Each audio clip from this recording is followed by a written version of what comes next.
When you think about businesses that are selling through the roof, like Aloe or Allbirds, sure, you think about a great product, a cool brand, and great marketing. But an often overlooked secret is actually the businesses behind the business, making selling, and for shoppers, buying, simple. For millions of businesses, that business is Shopify. Nobody does online business better than Shopify. It's home of Shop Pay, the #1 checkout in the world. You can use it to boost conversions up to 50%, meaning way less carts going abandoned and way more sales going through to checkout. Sign up for your $1 per month trial period at shopify.com/income, all lowercase. Go to shopify.com/income to upgrade your selling today. That's shopify.com/income. Ryan Reynolds here from Mint Mobile. With the price of just about everything going up during inflation, we thought we'd bring our prices down. So to help us, we brought in a reverse auctioneer, which is apparently a thing. Mint Mobile Unlimited Premium Wireless. How to get 30, 30, bit to get 30, bit to get 20, 20, 20, bit to get 20, 20, bit to get 15, 15, 15, 15, just $15 a month? Sold! Give it a try at mintmobile.com/switch. $45 upfront payment equivalent to $15 per month. New customers on first 3-month plan only. Taxes and fees extra. Speed slower above 40 gigabytes. See detail.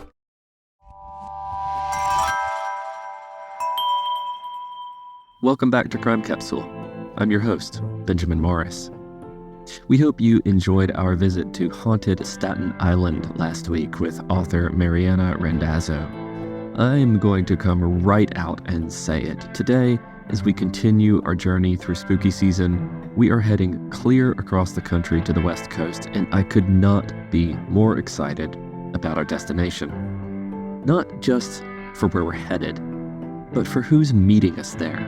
Crime Capsule veteran Brian Clune, whom we last spoke to 2 years ago after the publication of his book Haunted Southern California. One of the most prolific paranormal and true crime writers around, Brian is back with a new volume which is far more focused in its geography.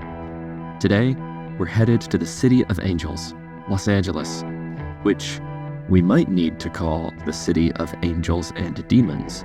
Certainly, there's more than meets the eye. Brian's new book is The Haunted Heart of Los Angeles, just published by the History Press. And once again, he is coming to us live from the USS Iowa, a battleship where he serves as a guide and volunteer. He'll tell us about that momentarily, but for now, let me just note that where I'm recording here in haunted New Orleans, you may hear our assistant producer Snickers in the background, who can be somewhat of a restless spirit herself sometimes. So please bear with us. Brian, welcome back to Crime Capsule. Thank you for having me. Man, I tell you, we have been looking forward to this so much, and one of the absolute joys of having you on the show, of which there are many, many, many, is the fact of where you are coming to us live from. Tell us again about this magnificent vessel from which you appear. Okay, so I am sitting in what is called the Captain's In-Port cabin aboard the former USS Iowa battleship. I actually have this ship in one of my books, Haunted San Pedro. So I actually am a history nerd. I did not start to volunteer here due to the haunting activity. But the more I'm here, I have actually started to, this is going to sound kind of odd, become friends with some of the spirits here. So that actually makes it a little bit, I wouldn't say more pleasant, because I mean, I love being here, but it's definitely a fun place to volunteer. Yeah, I got to say, for a man with 15 or 16 books under his belt, I lost count after 10. For you to tell me that you didn't volunteer because of the company, that's going to be a hard sell, Brian. It's going to be a hard sell. Yeah, well, and that's what's keeping me here, believe me. That and a lot of really good people that work and volunteer here. No, absolutely. Is the U.S. Navy still doing that ration of rum, or has that gone by the wayside? Actually, we are the only Navy in the world that is a dry Navy. Oh, well, there's still room for improvement. There definitely is. The ration of rum actually comes from the British Navy.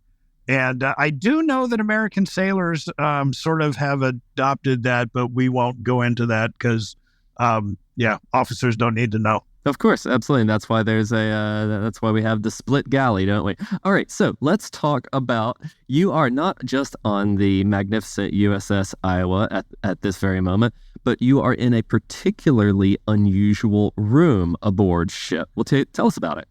So the captain's in-port cabin, and you'll notice I keep saying in-port. The captain would only be in this cabin when the ship was at anchor or tied up to a pier in a port. And it is the nicest cabin on the ship, except for the fact that the captain was never in here. However, what the history of this particular cabin, it is the only cabin on a battleship that has a bathtub. And the bathtub was installed for Franklin Delano Roosevelt for when he was transported from Norfolk, Virginia, over to Mirs El Kabir in North Africa for the Cairo and Tehran conferences. That is arguably, with one possible exception, which I'll name in a moment, that is arguably the most historic bathtub I have ever heard about in my life. Oh, absolutely. When I'm giving tours, I actually use this line. I tell people, yes, FDR's butt did touch this bathtub. I like to think of it as it graced the bottom of the bathtub. But, it's that one, and it's the bathtub in which Taft was stuck, that I think would vie for the two most historic bathtubs in American history. Yeah, quite possibly, yes. I would have to agree with that. Good times, man. Well, please give our late departed commander-in-chief, our very, very, highest regards and deepest thanks for his efforts. I absolutely will. I have not had the honor of seeing FDR, but other volunteers aboard actually have. This was FDR's favorite ship. He always called it a happy ship and his happy ship. So He apparently really likes it, and he hangs out every once in a while. Oh, she's a fine lady for sure. We know that.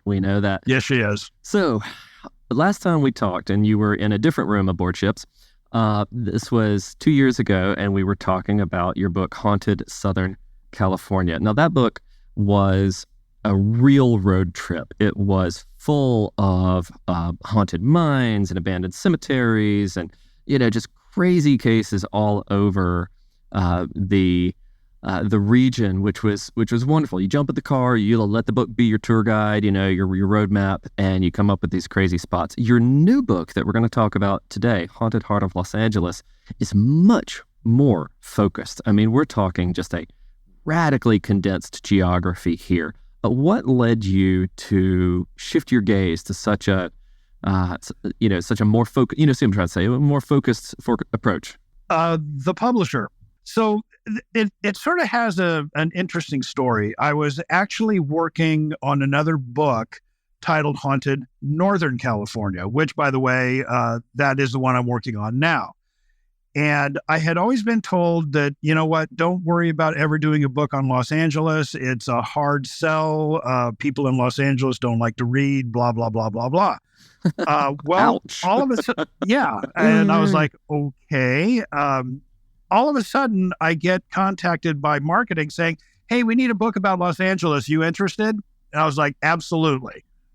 So let's go. All right. Yeah. So that's actually what got me to start writing the book. And from there, I live so close that I already knew a bunch of locations. But when I started to do research, I found all of these others that I never even would have thought would be haunted, one of which was Dodger Stadium. Who would think Dodger Stadium would have ghosts? But then when you read about the history of Dodger Stadium and how it came to be, you start to go, oh, yeah. So it makes more sense. But yeah, no, I am really glad that I was able to do this book. You have no idea. Man, it was cool. And one of the things I love about it as someone with family all throughout Southern California, and I hear about some of these places from time to time, is the way in which you bring to light a lot of the hidden histories of these properties and these streets and, different sites around the region, things that, the kind of casual observer would never, ever pick up on. And yet, here you are, you're kind of shining your flashlight into their dark corners and saying, hey, look, there's something over there. We need to take a look at it. Yeah, and believe it or not, that's one of the things that I enjoy most. I kind of joke about the fact that the only reason I'm a writer is it gives me an excuse to do research. Yep. So when the actual writing of the book takes me very little time, but the research is what takes so long. I love to just dive into the locations. And one of the things I told myself a long time ago is that I was not going to do anything that made history unhappy. So I'm not going to put my own feelings into it. I'm not going to, try and put politics or anything like that into the history, because the history itself is just amazing. And when you really dive deep into histories, it's amazing what you can come up with. I really felt that as I read through this particular volume, because the stories almost tell themselves, and the personages, the individuals, the characters, the properties, they're all so incredibly rich that, you just you can sit back and let them do the talking, and, you're just kind of cruising along. I want to start off with maybe a bit more of a macro question for you, Brian, because I think it's a really interesting one. Sure. You have, you've got a baker's dozen of different sites and cases, here in Haunted Heart of LA.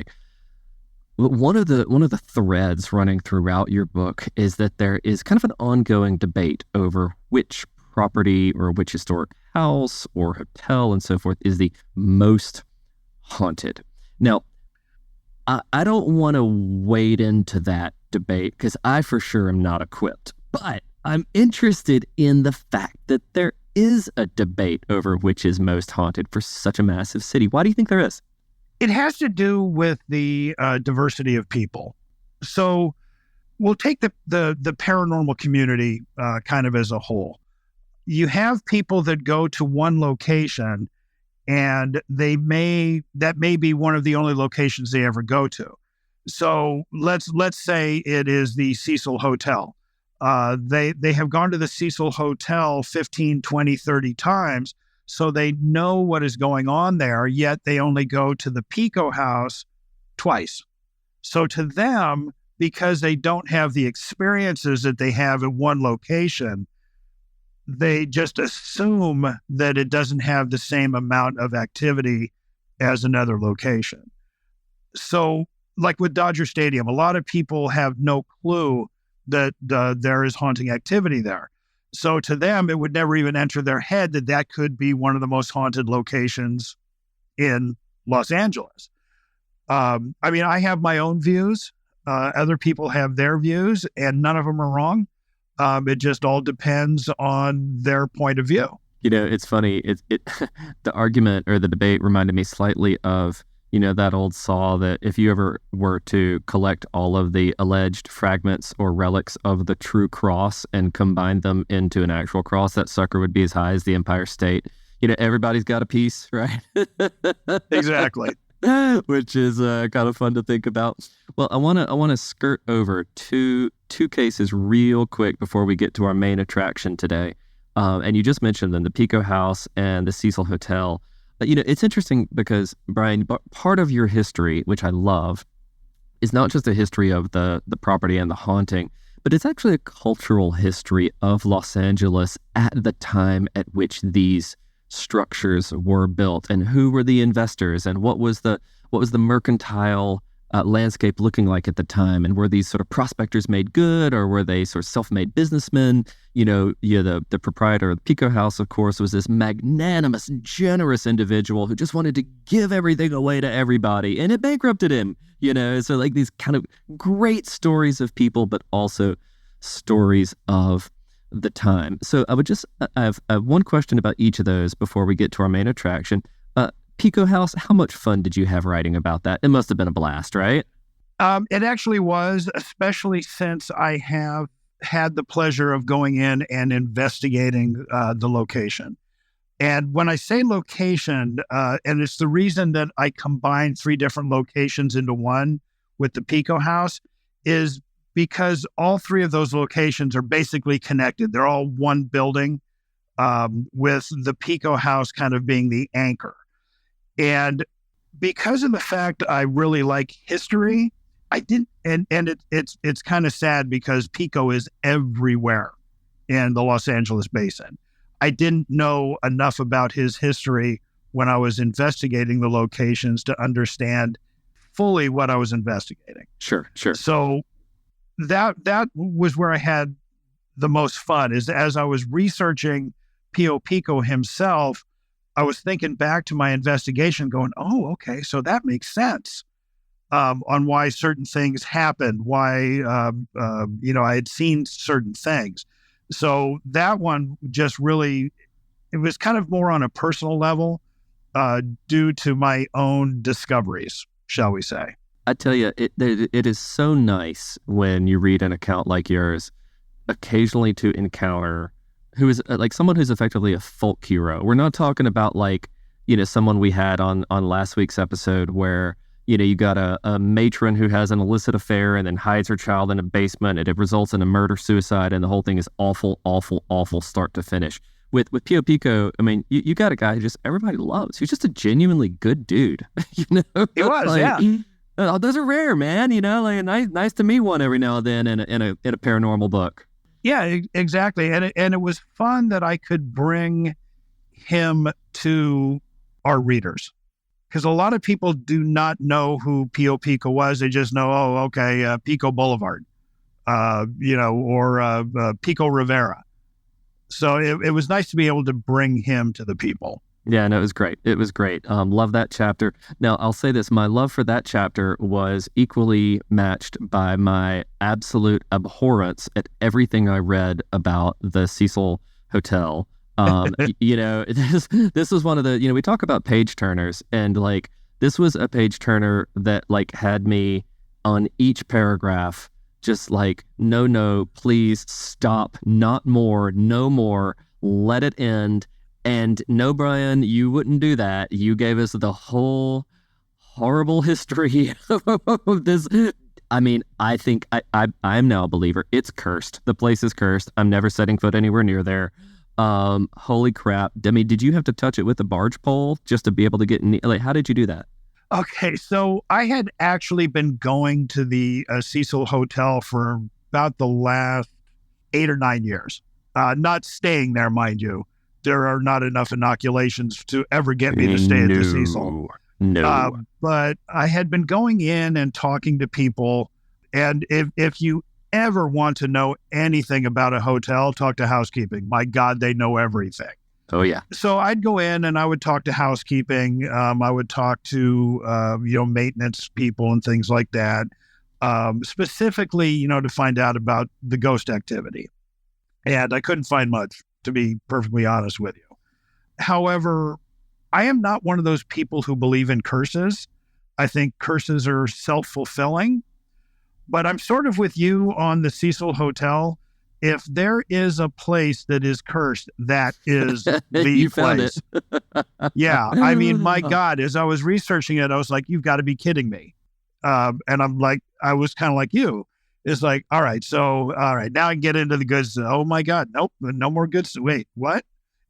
And it just kept going. There was never any good stuff. It was only misery and opprobrium and just despair all the way through. Right, and it's just absolutely amazing how one location can have that much bad stuff go on over that long of a period. We're coming up on 100 years and it's still hasn't stopped. Yeah. And that for everybody out in podcast land, that's your reason to buy the book. Go and enjoy, like go check it out. So, okay, no, I wanted to highlight that one because, you're a very fair researcher, and, you're very quick to say, I don't know what's going on here, but it defies explanation. When we look at a much more visible emblem of Los Angeles, right? When we turn our gaze not towards the downtown, but to the hills, we see another place where certain unexplained things are happening on the back of a kind of a foundation of neglect and disrepair. And so I'm not going to bury the lead here. We're talking about the utterly world famous Hollywood sign, okay? And you have this great account of the deep history of the Hollywood sign, including the fact that it was formerly a Hollywood land sign, and that there are some ghost letters which currently populate it, which may or may not be causing some problems for some folks. So take us back to the beginning of this iconic emblem and tell us what happened. Okay, so to start, most people don't realize that the Hollywood sign is not in Hollywood, but in the actual city of Los Angeles. It sits within the boundaries of Griffith Park. Now, Hollywood is actually a suburb of Los Angeles, but it's not Los Angeles proper, where the Hollywood sign actually is. And it was originally, the sign said Hollywoodland. And it was never meant to last more than about 18 months. It was an advertisement for a housing development that they were doing. As soon as all of the houses were sold, the Hollywoodland sign would come down and it would never be seen again. However, over time, the residents of Hollywood started to say, hey, this is our sign. Don't you dare touch it. Well, the problem is nobody wanted to take care of it. So because it wasn't built to last, the weather took its toll on it. Pieces of it would fall down, and it just started to just become decrepit. So finally, the Hollywood Chamber of Commerce sort of stepped in and said, I'll tell you what, we will take over it, and we will take care of the maintenance. However, you need to lose the LAND. So the Hollywoodland sign became the Hollywood sign. And that is what people have come to recognize. And literally, it is now a symbol that people know around the world. So there's this interesting dimension to that too, because its history of disrepair, its neglect, its corrosion, started causing some problems, which kind of gave it a reputation. And then even after it was rebuilt, there was these sort of problems which plagued the area. And you write that when a lady named Peg Entwistle finally made her fateful journey up there, it was almost as though that moment was a continuation of everything that had been happening for decades. Yeah. So, Peg Entwistle, that is really a sad story. She was actually a fantastic actress, and she had been cast and had received a contract from a movie studio, but then the contract was rescinded, and she didn't think she would ever be able to get another contract. So she climbs up to the top of the one of the letters on the sign and throws herself off. And right after that, her aunt and uncle, who she was living with, received a letter from a studio. Well, they didn't receive it. It came to the house that she was living at, where she had gotten a new contract and a new movie deal. And so it's just like, oh my God, it was just really sad. And that sort of, to me, coincided with the curse of Griffith Park. A lot of people don't realize that Griffith Park is, again, one of the most cursed places in the United States, and probably, well, other than the Cecil, the most cursed place in California. Those are tall words, Brian. Those are tall words. Yeah. But I mean, if you look at the history of Griffith Park itself, the Hollywood sign just fits in perfectly. Yeah. There have been, people who have moved in under the sign who still are seen there. A couple of them fairly famous besides Peg Entwistle. And it just, the sign itself just fits into Griffith Park. It's interesting because Peg serves as, and you say this in so many words in the book, Peg serves as almost like a metaphor. She was an aspiring, promising, young actress. She was chewed up and spit out by so many studios. Her talent was kind of used and abused. She had a long part, in one feature film that, it was only discovered later that 12 minutes of her screen time, were found on the cutting room floor. And she was only told about that, after the fact. And it's sort of like, her struggle to make a career of herself, like so many young folks, out there in the industry, culminated in this moment of despair. And yet there's kind of something interesting because, as you write, she, even though she did, take her own life, she's still kind of around. And there's like a strange presence that people get there sometimes where they see someone very, closely resembling her description. Tell us about Peg's afterlife in the sign. So a lot of people have seen Peg. The ones that bother me aren't necessarily the visions. It's the sounds of her body hitting. Those are the ones that kind of got to me. But there are a lot of people, and a lot of it is actually out there. And, people can read about it, that, especially in my book, that people from other countries who are, wandering around, looking at the sign, will actually spot her, and they're not sure it's her, but they assume, due to her 1930s style dress and things like that. And she is usually preceded by the aroma of her perfume. Yeah, what a detail. And it's told in so many different stories that it's kind of hard to dispute when you have people from around the world talking about the same smell without ever having known about it. So, when I read that, I sort of thought, no, that can't be the case. And then you kind of bring out example after example of that exact little detail. And I'm going to tell you, it got a little weirder. It got a little weirder as I was reading, That's a good thing. Yeah, no, absolutely. I got a little tingle there. So, I mean, for those of us who've not actually been in close proximity to such a famous structure, how accessible is the area, the sign, that sort of thing? So the area is accessible. However, getting down to the sign is challenging, especially since they really don't want people walking down to the sign or up to the sign anymore. So it is now off limits. Okay. But you can get fairly close. And there is a really good viewing area just below the sign that is fantastic for photographs. So it's interesting that you say the area is now off limits. Of course, the Summer Olympics of 2028 are going to be held in Los Angeles, and the whole city is gearing up, for that to happen in 4 years' time.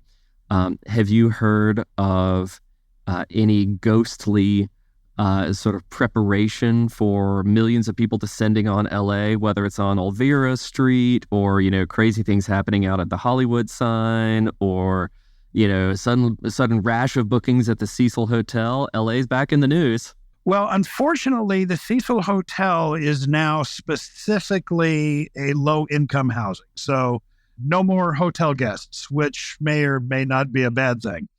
As far as the ghostly activity, I haven't heard of anything. However, I would imagine that the area of Lamert Park, where the body of Elizabeth Short was found, the infamous Black Dahlia, during the last Olympics in '84, the amount of reports, shall we say, coming from that area skyrocketed. So that's something that I have actually been wondering whether it's going to happen again. I do have some acquaintances who are police officers who deal with the LAPD, not necessarily that particular division of the LAPD, but I am definitely going to be kind of checking that out.